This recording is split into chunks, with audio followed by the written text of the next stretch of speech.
take domestic violence seriously. And get out of the relationship. Escape if you can. Love stories are supposed to have happy endings. They're supposed to be about two people finding each other, building a life together, creating something beautiful. She loves animals. She loved her son. She was sweet. She was outgoing. She was free-spirited. We loved each other. She's my everything. But sometimes, what starts as love becomes something else entirely. Sometimes, the person you think will protect you becomes the very person you need protection from. Minneapolis police found her shot just feet from her own front door. Mariah Samuels believed in second chances. She believed that people could change, that love could heal, that everyone deserved redemption. Less than an hour before she was killed, Samuels wrote on her Facebook page that her ex-boyfriend had threatened her family, damaged her car, and she posted a video that she says shows him hitting her several times. At 34 years old, this Minneapolis mother of two had a heart big enough to see past someone's mistakes and focus on their potential. When she met David Wright, a man who had just been released after spending 15 years behind bars, she didn't see a criminal. She saw someone who needed love, someone who deserved a fresh start. David had served his time. He had paid his debt to society. And when Mariah looked at him, she saw a man ready to build a new life. What she couldn't see were the warning signs that would soon emerge.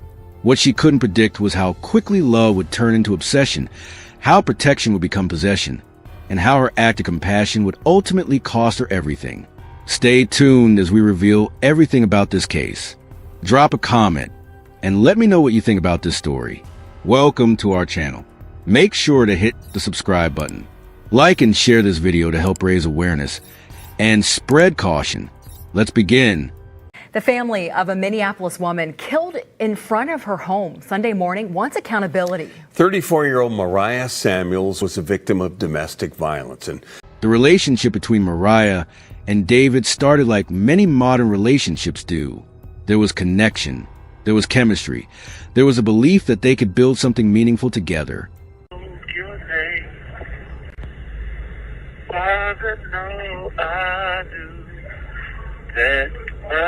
You being in my life, things were destined. David spent more than a decade incarcerated, and Mariah represented everything he had missed during those years. Freedom, love, the chance to be part of family. For Mariah, David represented something different. Here was a man who had been through the worst the justice system could offer and had come out the other side. Here was someone who understood struggle, who knew what it meant to lose everything and fight to get it back. In a world where genuine connection feels increasingly rare, David seemed like someone who would value what they had together. But love is complicated, especially when it involves people who have been shaped by trauma, by loss, by years of separation from normal life. What Mariah couldn't know was that David's years in prison hadn't just taken away his freedom. They had changed him in ways that would prove impossible to overcome. The man she fell in love with carried within him a darkness that would eventually consume everything good in their relationship. Mariah Samuels was the kind of person who lit up every room she entered. Friends and family describe her as someone who had an infectious laugh, a generous spirit, and unwavering commitment to the people she loved.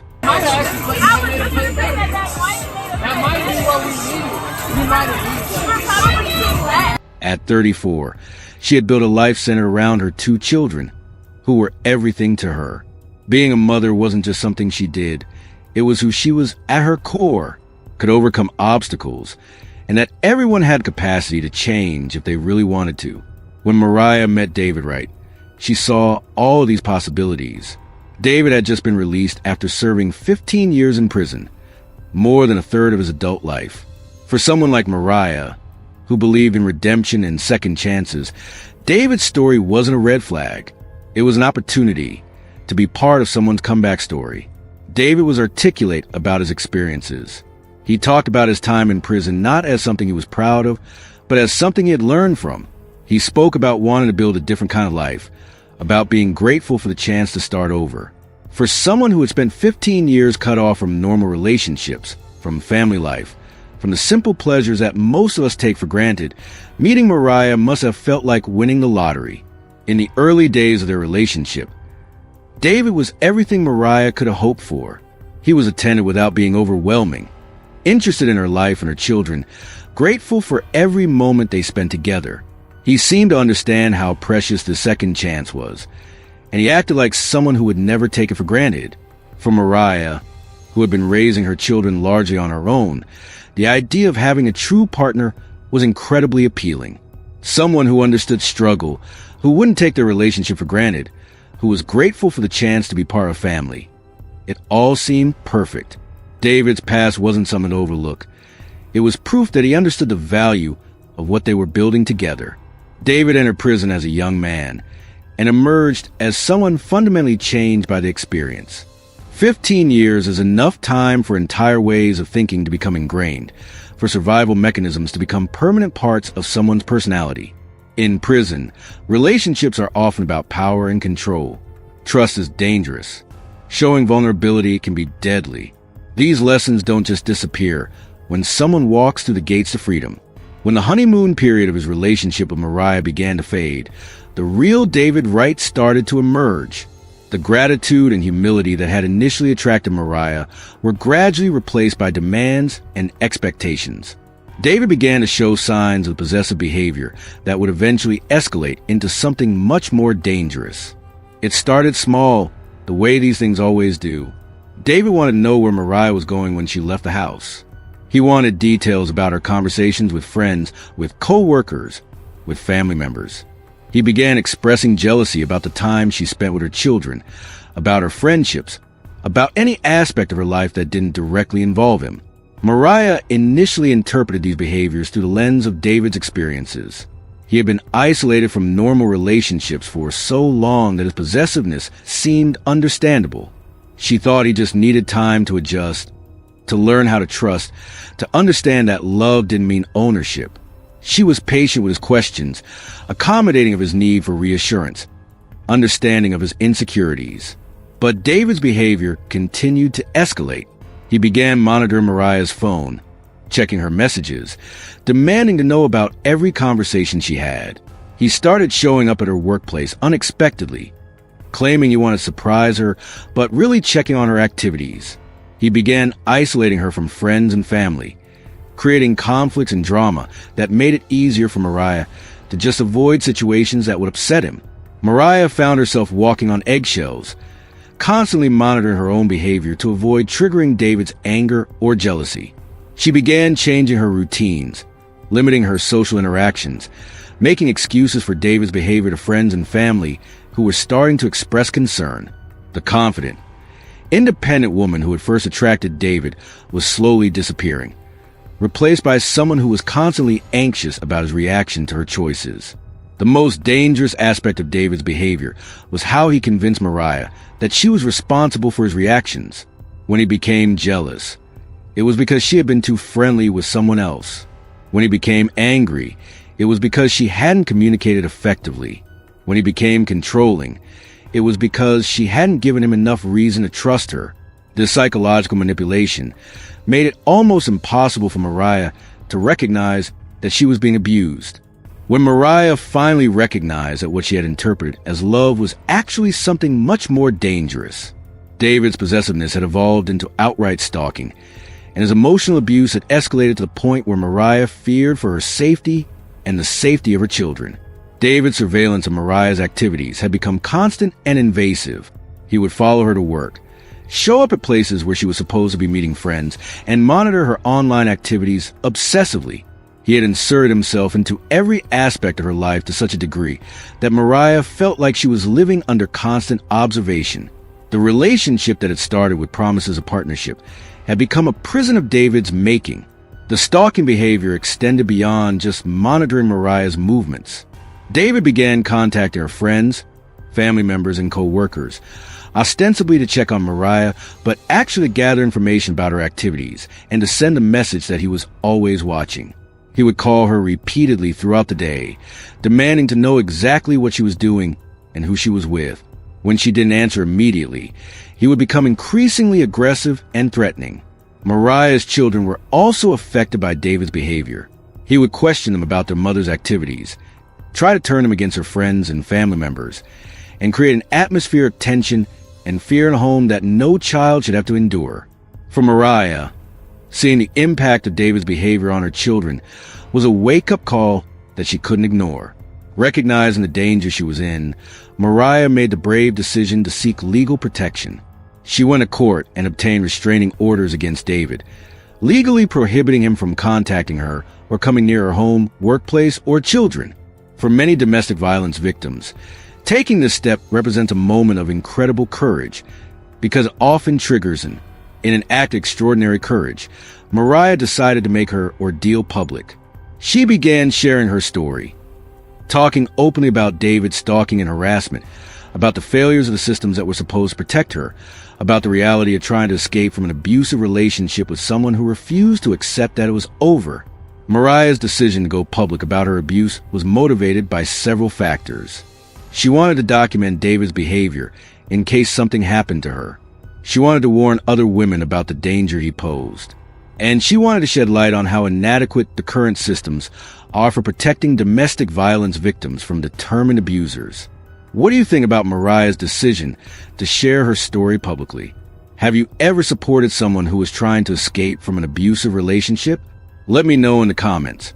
Because Mariah's courage in speaking out, even when it put her at greater risk, shows us how important it is for communities to support and believe victims when they tell us they're in danger. Through social media posts, conversations with friends, and reports to law enforcement, Mariah created a public record of David's escalating behavior. She documented his violations of the restraining orders, his continued threats, his refusal to accept that their relationship was over. She was essentially creating evidence that she hoped would protect her, but that would ultimately serve as a record of how the systems designed to help domestic violence victims had failed her. Despite the restraining orders, despite the public documentation of his behavior, despite the clear evidence that David posed a serious threat to Mariah's safety, he remained free to continue his harassment. The legal system had provided Mariah with papers that were supposed to protect her, but it had not provided her with actual safety. The end came on what should have been an ordinary evening outside Mariah's home in Minneapolis.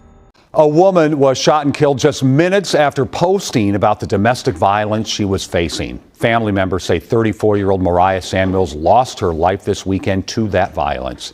She had just returned from work, probably thinking about dinner with her children, maybe looking forward to a quiet evening without the constant stress of wondering where David was or what he was planning. For just a moment, she might have felt something approaching normalcy. But David had been watching, waiting for his opportunity. He had positioned himself where he could observe Mariah's routine, learn her patterns, and choose the moment when she would be most vulnerable. The man who had once promised to protect her had become the person she most needed protection from, and he had decided that if he couldn't have her, no one could. The sound of gunshots shattered the neighborhood where Mariah had been trying to build a safe life for herself and her children. Neighbors who rushed to help found a scene of devastating violence. A woman who had done nothing more than try to protect herself from an abusive ex-partner, lying mortally wounded outside her own home. Emergency responders arrived quickly, but there was nothing they could do to save Mariah's life. David's attack had been designed to kill, and he had succeeded in destroying the woman who had once seen so much potential in him. The mother who had worked so hard to provide for her children. The woman who had believed in second chances and redemption. The victim who had tried so desperately to use the legal system to protect herself. She was gone. David Wright was arrested shortly after the shooting. The man who had spent 15 years in prison was now facing charges that would likely put him away for the rest of his life. But for Mariah's children, for her family and friends, for everyone who had tried to help her escape from David's control, his arrest was cold comfort. The system had failed Mariah when she needed it most, and no amount of justice after the fact could bring her back. The scene outside Mariah's home became a crime scene, marked off with police tape and filled with investigators trying to piece together exactly what had happened. But the story was tragically simple. A woman had tried to escape from an abusive relationship, and the man who claimed to love her had killed her rather than let her go. Mariah Samuels' death represents more than just one tragic case. It's a stark illustration of the systemic failures that continue to put domestic violence victims at risk every single day across the country. Her story teaches us critical lessons about the nature of abusive relationships, the inadequacies of our current protection systems, and the warning signs that all of us need to recognize and take seriously. When Mariah obtained restraining orders and made her abuse public, She wasn't just seeking protection. She was asserting her fundamental right to control her own life. For someone like David, whose entire sense of identity had become wrapped up in controlling Mariah, this assertion of independence represented an intolerable threat that he was willing to kill to eliminate. Mariah's decision to make her abuse public was incredibly brave, but also illustrates how isolated domestic violence victims often feel. She felt compelled to document David's behavior and share her story because she understood that the formal systems designed to protect her were inadequate. She was essentially crowdsourcing her own protection by making her community aware of the danger she faced. Mariah Samuels should still be alive today. She should be watching her children grow up, celebrating their achievements, building the future she worked so hard to create. Instead, she became another statistic in our country's ongoing domestic violence crisis, killed by a man who claimed to love her but saw her as property he owned rather than a person with the right to make her own choices. Her story is not just a tragedy. It's a call to action. Every one of us has a responsibility to recognize the warning signs of domestic violence, to support victims when they reach out for help, and to demand better from the systems that are supposed to protect vulnerable people. Mariah's courage in speaking out about her abuse, even when it put her at greater risk, shows us the importance of believing victims when they tell us they're in danger. Her death shows us the cost of failing to take those warnings seriously. If you or someone you know is experiencing domestic violence, please reach out for help. The National Domestic Violence Hotline is available 24/7 at 1-800-799-7233. Share this video to help spread awareness about these critical issues, and let me know in the comments how we can better support domestic violence victims in our communities. Subscribe for more stories that matter, and remember, Mariah's voice was silenced, but her story can still save lives.